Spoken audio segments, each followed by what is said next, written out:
दो लोग एक ट्रैक पर दौड़ रहे हैं। एक थोड़ा तेज है और एक थोड़ा धीरे। और एक वक्त आएगा जब तेज भागने वाला मतलब घूमकर पीछे से धीरे वाले को क्रॉस कर देगा, जिसे हम लैपिंग कहते हैं। राइट। लेकिन जरा सोचिए, अगर उस ट्रैक पर 3 लोग हों या 4 लोग हों और सबकी स्पीड्स एकदम अलग अलग हों। एग्जैक्टली कोई आगे जा रहा है, कोई पीछे जा रहा है, बाहर से देखने पर ये पूरा क्योस लगेगा, एकदम रैंडम, है ना? हाँ। लेकिन क्या किसी एग्जैक्ट माइक्रो सेकंड पर वो सभी वापस उसी स्टार्टिंग लाइन पर एक साथ खड़े होंगे? अरे ये सुनने में तो एक चमत्कार लगता है, पर मैथमेटिकली देखा जाए ना तो ये एक परफेक्ट प्रिडिक्टेबल सिम्फनी है। तो आज के इस सोर्स मटेरियल के गहन विश्लेषण में हम इसी सिम्फनी को डिकोड करने वाले हैं। बिल्कुल। हमारे पास एक ऐसा प्रेजेंटेशन है जिसने सर्कुलर रेस के नियमों, फॉर्मूलों और शॉर्टकट ट्रिक्स को पूरी तरह से मास्टर किया है। ठीक है, लेट्स अनपैक दिस, मतलब इसे विस्तार से समझते हैं। और यहाँ सबसे मजेदार बात यह है कि ये विषय सिर्फ गणित का हिस्सा नहीं है।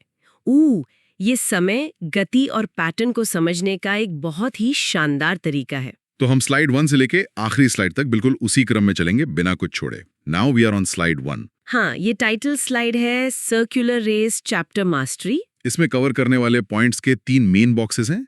पहला केस 1, 2 और 3 के फॉर्मूलाज का एक्सप्लेनेशन। और दूसरा बॉक्स है एलसीएम और रिलेटिव स्पीड के शॉर्टकट्स। राइट। और तीसरे में लिखा है डिस्टिंक्ट मीटिंग पॉइंट्स ट्रिक। इस डीप डाइव के आखिर तक कोई भी सर्कुलर रेस का सवाल मुश्किल नहीं लगेगा। बिल्कुल, एकदम हलवा हो जाएगा। Now we are on slide 2। यहाँ लिखा है केस 1, सेम डायरेक्शन।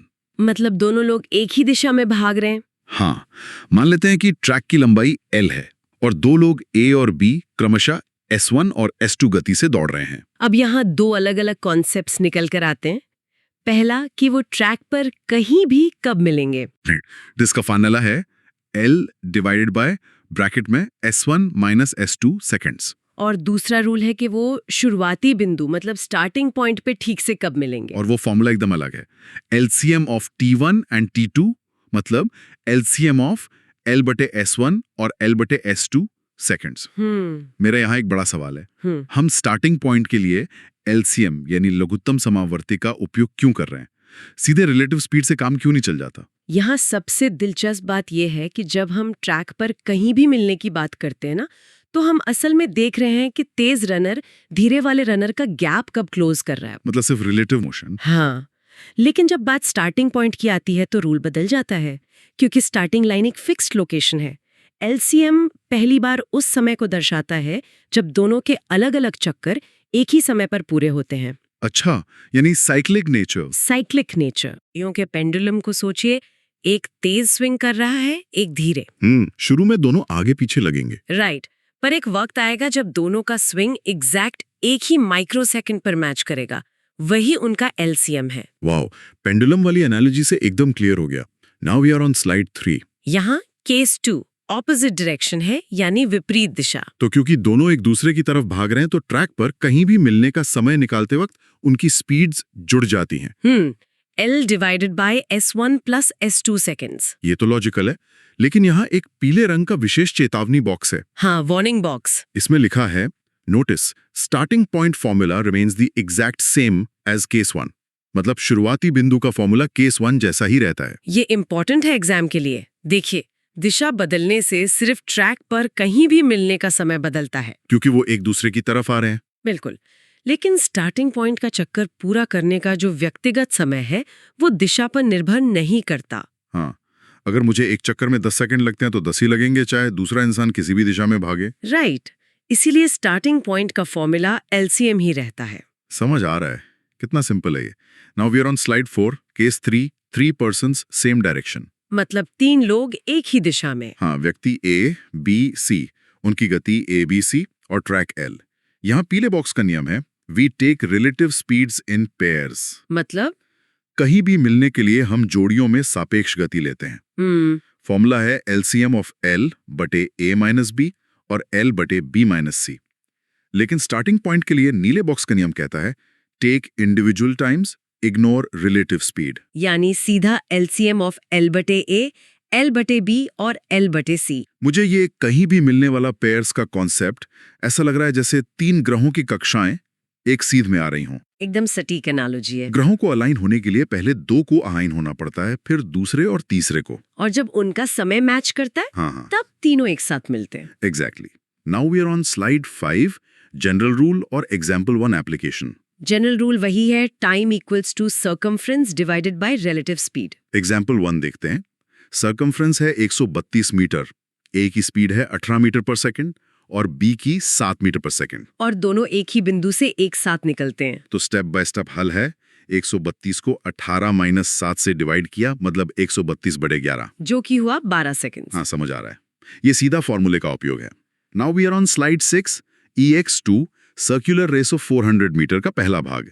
ए की स्पीड 10 मीटर पर सेकंड है और बी की 16। एक ही दिशा है। प्रश्न है, शुरुआती बिंदु पर पहली बार कब मिलेंगे? यहाँ एक बहुत बढ़िया LCM विजुअल टाइमलाइन दी गई है। चलिए इस टाइमलाइन ग्राफ को विजुअलाइज करते हैं। रनर ए 400 मीटर 10 की स्पीड से भागता है, तो एक चक्कर 40 सेकंड में लगाता है। और रनर बी 16 की स्पीड से 25 सेकंड में लगाता है। राइट। अब ए के टाइमलाइन बिंदु देखिए, वो 40, 80, 120, 160 और 200 पर शुरुआती बिंदु पर होगा। और बी के बिंदु होंगे 25, 50, 75, 100 करते करते 200 पर। तो 200 सेकंड वो पहला बिंदु है जहां दोनों टाइमलाइन ओवरलैप करती हैं। यही LCM है। Wow. Now we are on slide 7, X2B. After how much time they will meet for the first time anywhere? कहीं भी मिलने का rule L divided by SA minus SB। तो हल हुआ 400 डिवाइडेड बाय 16 - 10, मतलब 400 बटे 6 यानी 200 बटे 3 सेकेंड्स। तो इस सब का असल मतलब क्या है?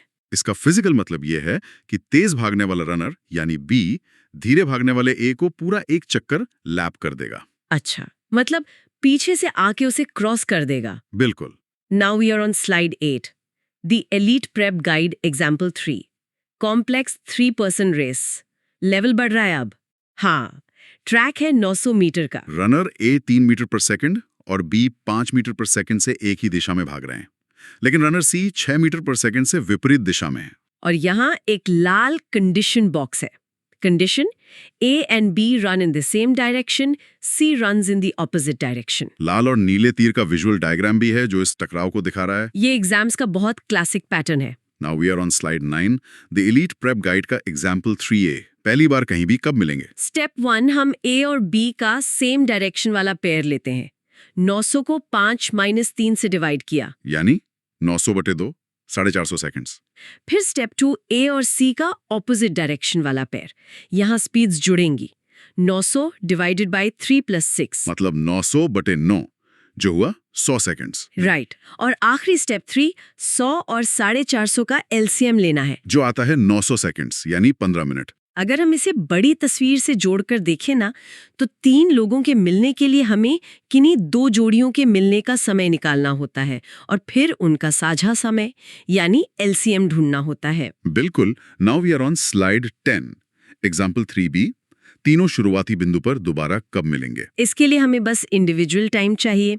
रनर ए का समय है 900 बटे 3 यानी 300 सेकंड। रनर बी का 900 बटे 5 यानी 180 सेकंड और रनर सी का 900 बटे 6 यानी 150 सेकंड। और हल के लिए तीनों का LCM लेना है, 300, 180 और 150 का LCM, जो कि है 900 सेकंड्स।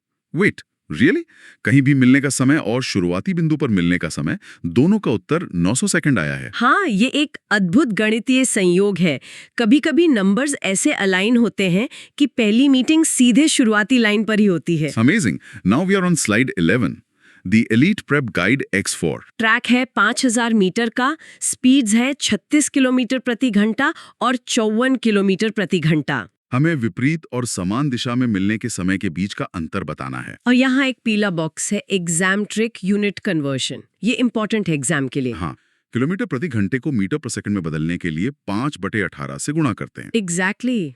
तो स्टेप 1, विपरीत दिशा में रिलेटिव स्पीड होगी 36 + 54 यानी 90 किलोमीटर प्रति घंटा। और 90 को 5/18 से गुणा किया तो आया 25 मीटर पर सेकंड। तो टाइम T1 हुआ 5000/25 यानी 200 सेकंड। राइट। अब now we are on slide 12, इसका अगला हिस्सा। Step 2 same direction. Relative speed है 54 माइनस 36 यानी 18 किलोमीटर प्रति घंटा। और 18 गुणे 5/18 हुआ सिर्फ 5 मीटर पर सेकंड। तो टाइम T2 हुआ 5000/5 यानी 1000 सेकंड। और step 3 final calculation, required difference है 1000 माइनस 200, मतलब 800 सेकंड। देखिए छोटी सी यूनिट कन्वर्जन की गलती पूरा आंसर गलत कर सकती थी। बिल्कुल। Now we are on slide 13, X5 runners P and Q on 500 meter track. दोनों विपरीत दिशा में भाग रहे हैं 6 मीटर पर सेकंड और 10 मीटर पर सेकंड की स्पीड से। और यहाँ एक बड़ा ट्विस्ट है, पहली बार मिलने के बाद वे अपनी गति आपस में बदल लेते हैं, दे एक्सचेंज स्पीड्स। सवाल है कि शुरुआती बिंदु पर पहले कौन पहुंचेगा। यहाँ एक लाल बॉक्स में कोर कॉन्सेप्ट है, time is constant until they meet, therefore distance is directly proportional to speed, मतलब d is proportional to s। Oh, मैं एक उदाहरण देता हूँ। अगर मैं आपसे 2 गुना तेज हूँ तो तय समय में मैं आपसे 2 गुनी दूरी ही तय करूंगा, राइट? एकदम सही। Now we are on slide 14 जहाँ इसका हल है। इस टेबल को देखते हैं। P की गति 6 है, Q की 10। अनुपात हुआ 6:10।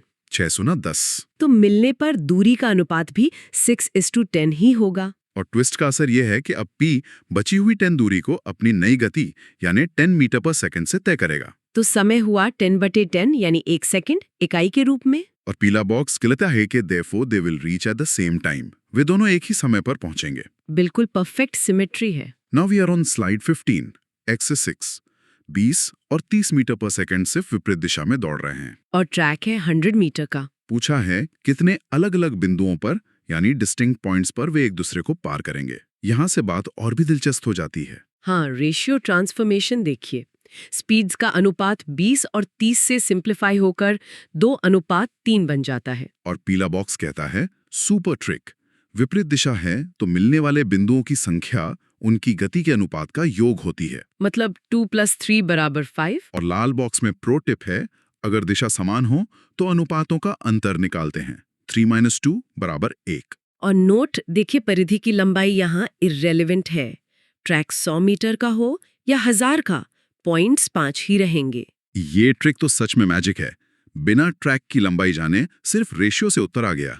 एग्जाम के लिए ये लाइफ सेवर है। Now we are on slide 16, rapid fire revision, the master cheat sheet. ये एक शानदार ग्रिड है जो 2 लोगों के सेम और ऑपोजिट डायरेक्शन और 3 लोगों के लिए कहीं भी मिलने और स्टार्टिंग पॉइंट पर मिलने के सारे फॉर्मूलाओं को एक साथ समराइज करती है। Right.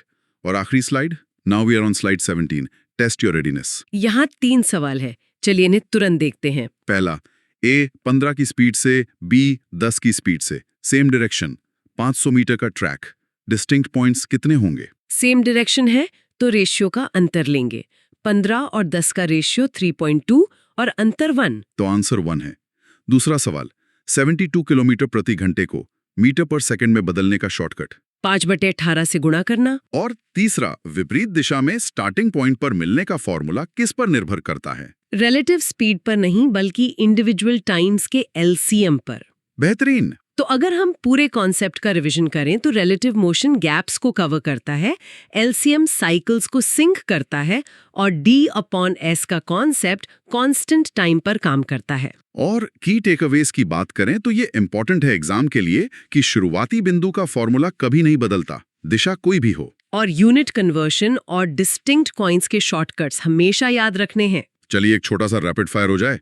मैं सिनेरियो बोलूंगा, आप रूल बताइएगा। सेम डायरेक्शन में relative speed, minus. Opposite direction में प्लस। किलोमीटर प्रति घंटे से मीटर पर सेकंड, 5/18 से मल्टीप्लाई। स्टार्टिंग पॉइंट का राज, हमेशा LCM। डिस्टिंक्ट पॉइंट्स विपरीत दिशा में, अनुपातों का योग मतलब सम ऑफ रेशियो। परफेक्ट।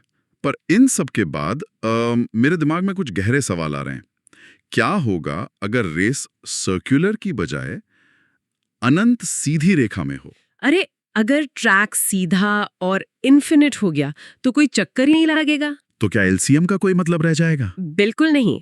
LCM पूरी तरह से वापस लौटकर आने वाले सर्कुलर लूप पर टिका है। अच्छा, और अगर 3 रनर की बजाय 4 रनर हो तो कहीं भी मिलने के फॉर्मूले में कितनी जोड़ियां बनेंगी? तब तो पेयर्स और बढ़ जाएंगे और उन सब के रिलेटिव टाइम्स का एक बड़ा सा एलसीएम लेना पड़ेगा। मतलब और भी तगड़ा मैथ।